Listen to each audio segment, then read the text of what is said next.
Grace and peace be multiplied unto you.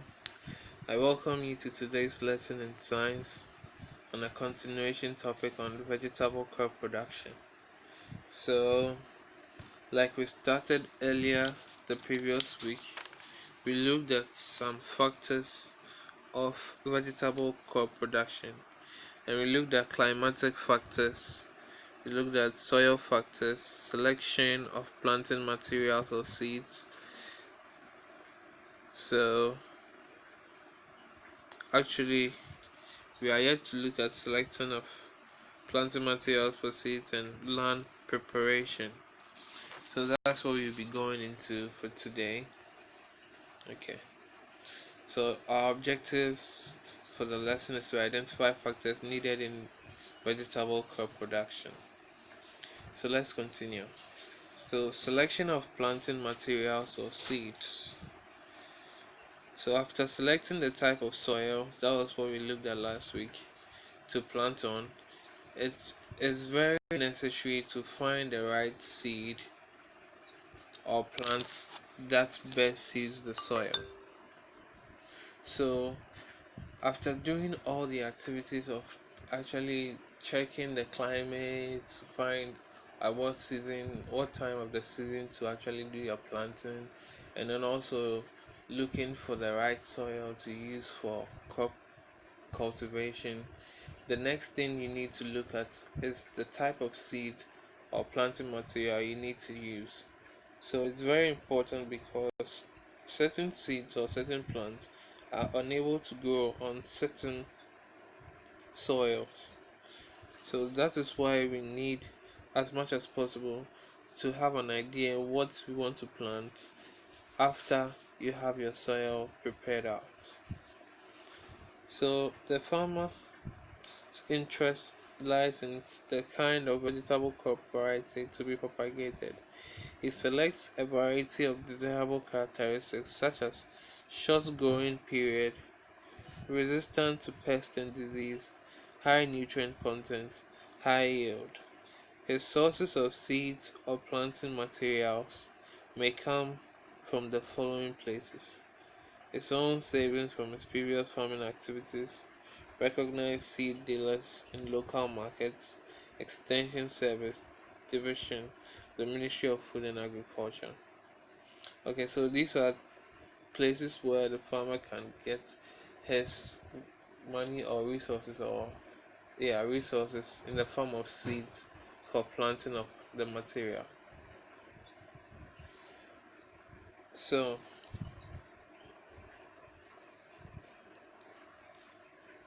let's go to the next. So the next thing you have to look at is land preparation and method of propagation. So I will not talk much about method of propagation in this lesson because I know we've tackled methods of propagation, but I'm going to dwell on land preparation. So land preparation involves weeding and clearing all of unnecessary materials on the soil. Usually vegetable beds are used in planting vegetables. Some vegetable beds are directly sown on the vegetable bed. This is known as planting at stake.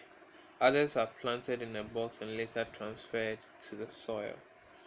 So after carefully selecting the land with the right soil requirements, its nearness to source of water, its nearness to a market, the next stage to attend is how to prepare the land for vegetable production. This stage is very important for the successful production of vegetables. Virgin land should be cleared of all vegetations.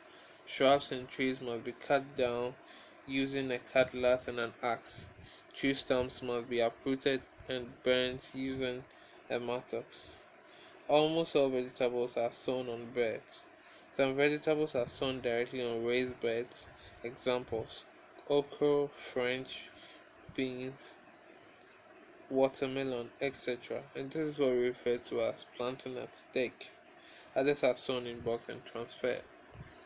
So that is why we need to prepare the land for vegetable crop production. The preparation of vegetable bed. After the land has been cleared of vegetation with tree stumps and stones removed, the farmer now proceeds to prepare the beds.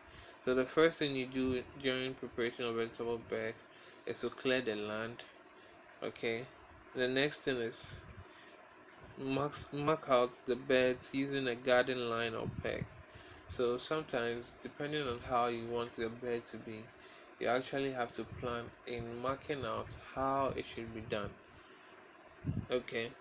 And digging, so in the process of marking out, the soil is being dug, and digging actually aerates the soil and enhances growth and crop yield. We have two types of vegetable beds. We have the raised bed and we have the sunken bed. So let's look at the two. Raised bed. These are beds that are raised above the surrounding ground. This is to improve drainage and ensure that the vegetables are during heavy rains the vegetables are not flooded. This type of beds become useful during rainy season. So if this is the soil, raised bed look something like this. Okay, so this is the topsoil, but the soil has been raised a little above, and then the plants will be planted here. Now, the reason why the soil is raised is so that during rainy season, when the soil becomes waterlogged, filled with a lot of water, you realize that the water does not actually affect the plants growing here. Okay, so the water would actually stay here and stay here, but not affect it. Okay, so it's actually used during heavy rains so that vegetable crops are not flooded. Let's look at sunken bed. So sunken beds are beds that are sunk below the surrounding surface. These type of beds are easy to water and can conserve moisture.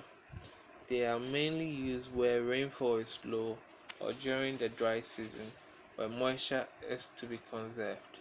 The disadvantage of sunken beds are that they can easily become waterlogged when it rains, and also the topsoil, which normally contains organic matter, is removed.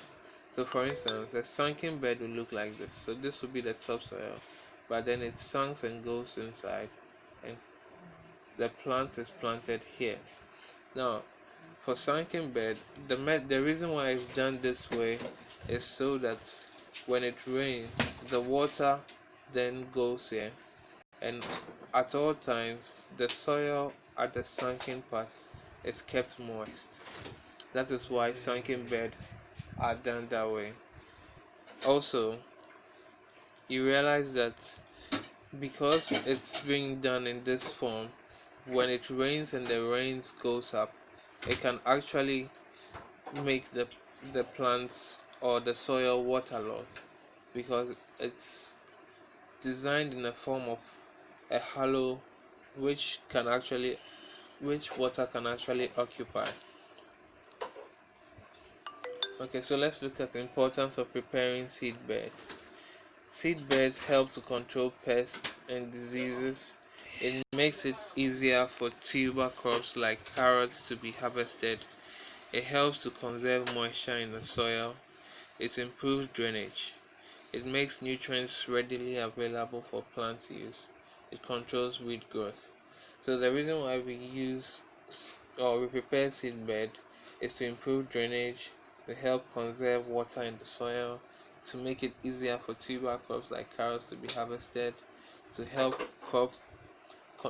control crop pests and diseases, and it controls weeds as well. Nursery practices. Nursery practices. A nursery is a place where seeds which cannot be planted at stake are raised into seedlings before they are transplanted into the main field. Examples. Examples of vegetable seeds are that. Let me take this again. So, nursery practices. Nursery is a place where seeds cannot be planted at stake. And we've already looked at the meaning of planting at stake. Planting at stake means that the seed the seed is actually planted directly to the soil. It is not nursed before. That is the meaning of planting a stake. So nursery is done for seeds that are not planted as stake, and they are raised into seedlings before they are transplanted onto the main or permanent field. Examples of vegetable seeds that are nursed before transplanting are tomato, garden egg, hot pepper, sweet pepper, onion, lettuce, and cabbage. There are two places for nursing seeds.